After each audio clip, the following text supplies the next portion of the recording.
Tiga orang tua siswa di SMP Negeri 15 Makassar menolak untuk diadakannya sekolah tatap muka dan memilih pembelajaran secara daring. Pihak sekolah pun tidak memaksa orang tua siswa mewajibkan anaknya untuk mengikuti pembelajaran tatap muka.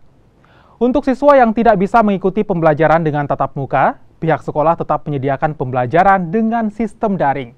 Sementara orang tua yang menolak sekolah tatap muka diminta untuk membuat surat pernyataan. Jadi pihak sekolah juga tidak memaksakan kepada kedua orang tua apakah dia harus setuju. Bisa juga dia tidak setuju, mungkin karena dia takut anaknya suatu saat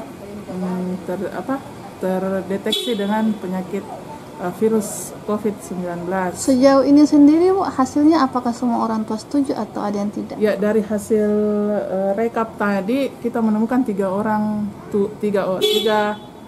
tua siswa yang tidak menyetujui adanya tatap muka. Hari ini saya datang dalam rangka pemanggilan orang tua untuk penandatanganan surat persetujuan pembelajaran tatap muka. Tapi untuk kesempatan ini saya masih tidak setuju dengan pembelajaran tatap muka dikarenakan saya sebagai orang tua masih ada rasa was-was tentang penyebaran virus corona ini.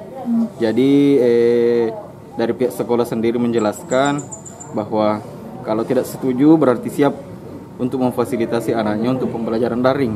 Ya, saya sebagai orang tua sendiri siap untuk memfasilitasi anak saya untuk pembelajaran daring.